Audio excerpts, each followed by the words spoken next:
Good afternoon. It's Lee Cassidy from Tactile Technology with our new session, and I've not put my lights on. I do apologise. I'm not as well organised as I normally are for these things. So we're going to do a session every weekday at 12:30 to 12:45, and the idea is to focus on actually delivering cybersecurity information, but in plain English, so something that you can understand and doesn't make it too complicated, for the common man.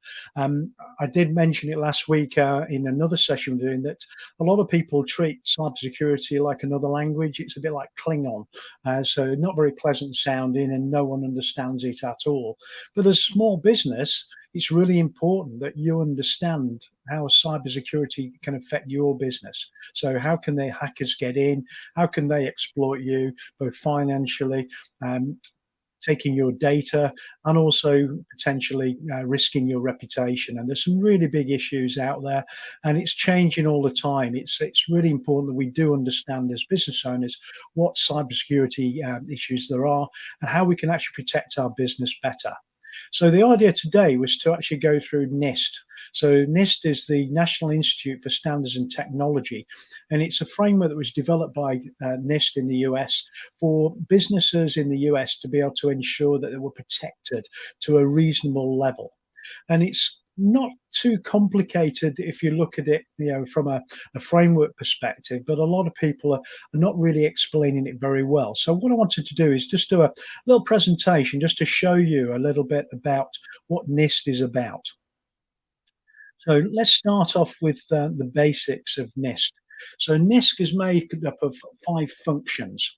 So each of the functions is important, and beneath each one of those are what we call categories, subcategories, and then there's some informational resources for each one of them. So it breaks it down into subcomponents.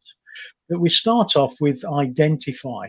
The idea with identify is to identify some of the key attributes and key pieces within your business that we need to understand if we're going to go forward and create some kind of protection for that business from a cybersecurity perspective. The first thing is asset management. What have we got that we need to protect? So, what number of desktop computers, laptops, or other devices that we use to run our business, where our end users utilize those computing resources to be able to run our business? How many server infrastructures do we have? How many assets do we have that are, doing some form of protection, such as firewall devices?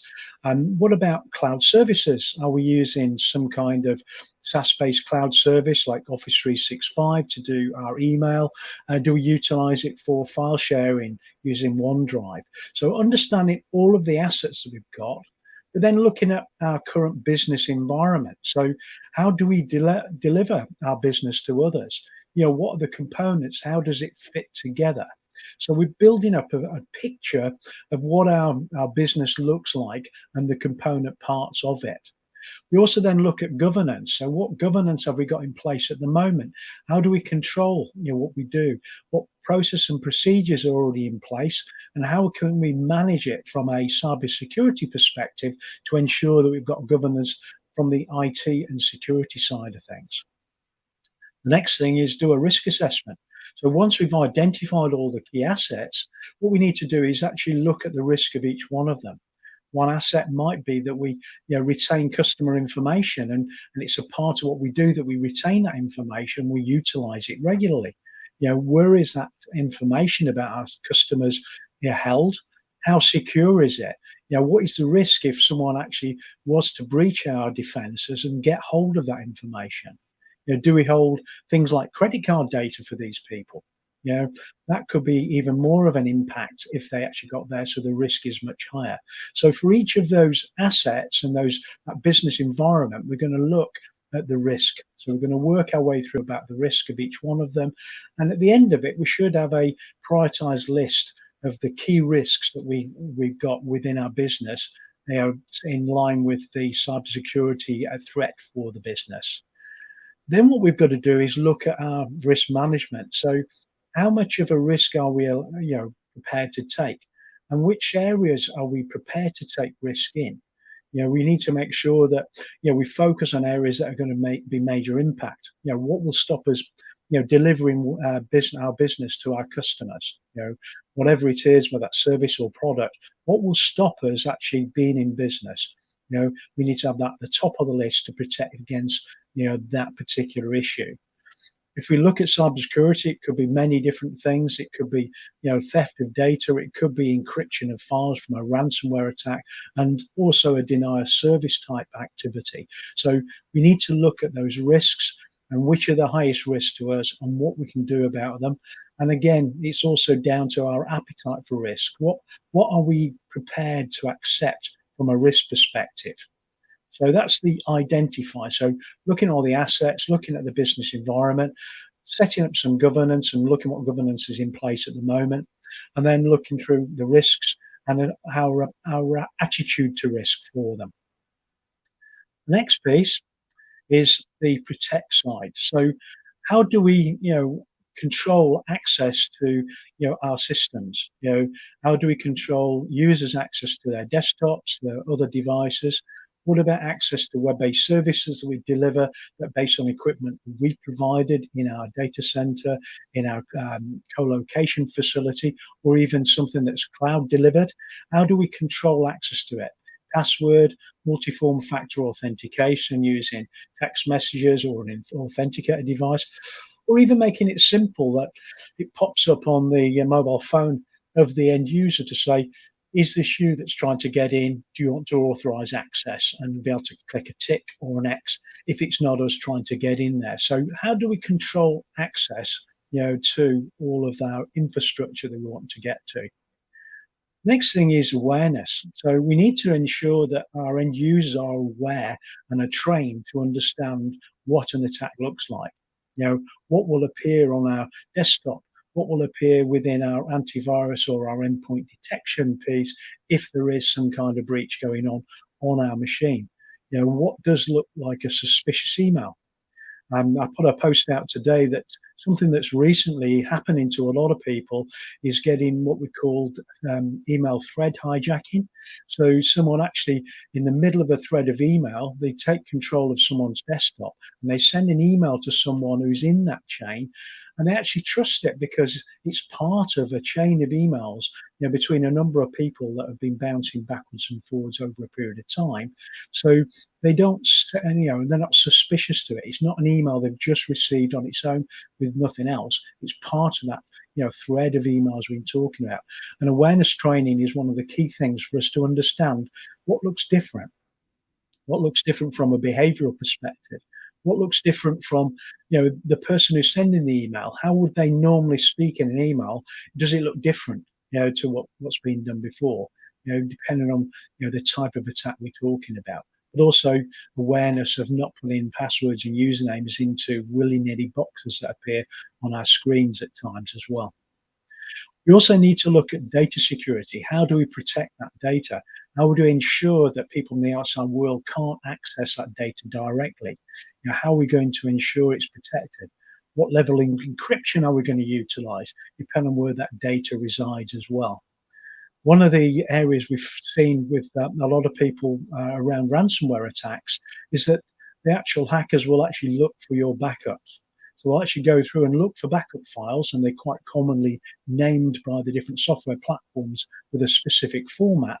So they'll look for those, and actually they'll either delete or encrypt those first before they attack you, because they don't want you to have a simple way to recover.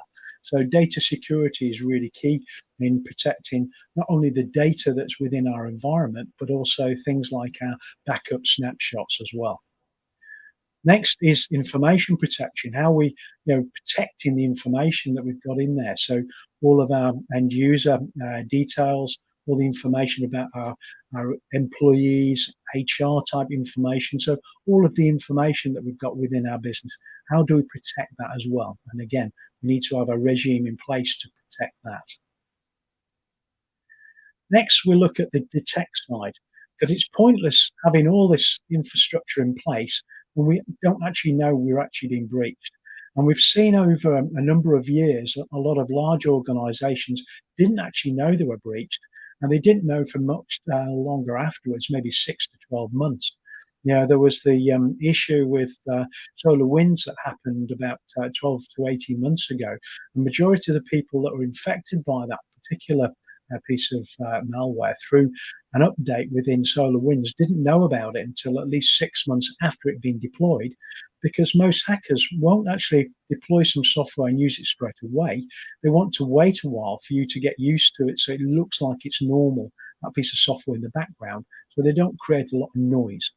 But the key things to detect are looking for anomalies and events that are not normal. Yeah, looking for an amount of data that's been used on a network that's not normal for that particular time of day of week. Looking for specific things that we don't normally do, or a particular user behavior is different. That allows us to understand there's something going on, and also a particular piece of software that's been downloaded and installed, which we'd not normally have in our normal set of software utilized by our end users. Also, we're looking at security monitoring, but this is real-time monitoring. So all the time looking to see what's happening and actually identify anything that happens with our endpoints, so our desktops, our laptops, our mobile devices, but also the network itself. So we've got to think inside now within our network, not just on the outside and the firewall protecting us. It's what's happening indoors. It's no point having the best burglar alarm in the world, but actually inviting someone in because you've clicked on a link or something else, and they can walk straight through in without setting the alarm off. We've got to understand what's happening inside. What behavioural things are happening, what anomalies can we see in events we can see on that network or then endpoints, and also specific detection processes that we can implement. And there are many we can organise depending on the type of software that's deployed to protect an organisation. Next, we've got our response. How do we respond to it? And the key things here is, one, having a plan to respond, because if we don't have a plan, how are we going to do it? We don't know what to do without a plan. So we need to understand what our plan is if we need to respond to some kind of breach, some data loss, and actually deal with it at that time. But one of the key things is communication. We need to communicate internally and potentially externally with our customers and also our partners, because a breach of our infrastructure could also create a breach to one of our partners if we're interconnected with them. And this is becoming a big problem with a lot of organizations where they're moving down the route of this digital transformation, where majority infrastructure is electronic and digital, using some form of software and communications, that actually attacking one organization A, allows them access into organization B. And in some cases, they actually look to research the partners of a particular target they've got to find a soft way in, via a third party. And very few organizations at the moment are actually looking at how they actually vet one of their partners to be able to do this. And finally, what's our mitigation plan? What we're going to do to mitigate against this issue. Then finally, what we're looking at is, how do we recover? So again, we need to have a recovery plan. One, we've responded to the issue, the breach, we've dealt with that. How do we recover? Do we roll back? What do we do to do that? How do we communicate that recovery? But also, we look at improvements each time. So every time we have any issue, we need to look at improvements. How can we ensure that doesn't happen the next time? So quite a few things within that Nist framework, but it is pretty straightforward. The idea is just giving you layers of protection. So understanding what you've got and the risk levels you've got with those, how you're going to protect against any kind of cybersecurity threat for that infrastructure you've identified, and looking at your risk level, the amount of risk you're prepared to take in each of these areas, looking at a way that you can actually detect that you've been attacked, how you can respond to it, and then how you can recover.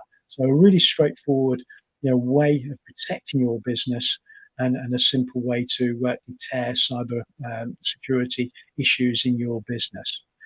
So hopefully that's been of interest. And just let you know the kind of things we're doing later this week. We've got a a couple more sessions coming on. So tomorrow, what we're going to do is go through the 10 steps, and this is the National Cybersecurity Centre's National Security 10 steps. So there's 10 particular steps that the UK government, through the National Cybersecurity Centre's organisation, focus on UK business protecting them. And I'm going to go through all 10 of those steps tomorrow so you can understand what those key steps are. On Wednesday, we've got a guest. We've got Pete Rosinski joining us from Assured Technical, and we're going to talk through Cyber Essentials and Cyber Essentials Plus, so you can understand what these certification processes look like and what value they are to your business. Then on Thursday, we've got Pete Rosinski back again, and we're going to talk about the ASME governance, which is a very similar framework to the ISO 27001 security framework. So you can actually ensure that your business, especially if you're a service-led business, is as secure as you can be.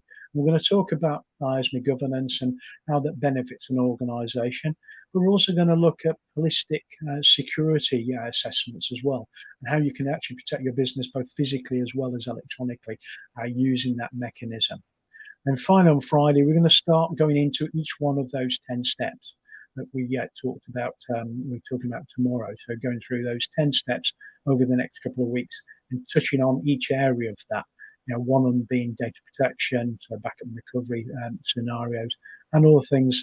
The 10th step is looking at home workers and also mobile workers, which has not really been thought about, but the way we work at the moment, it's really important that we have some kind of policy to protect home workers and mobile workers, because it's become a part of our everyday life now. Hopefully that's been of use. Going through Nist. Join me tomorrow, and we'll be talking through the 10 steps from the National Cyber Security Centre and how you can protect your business better. Thank you very much.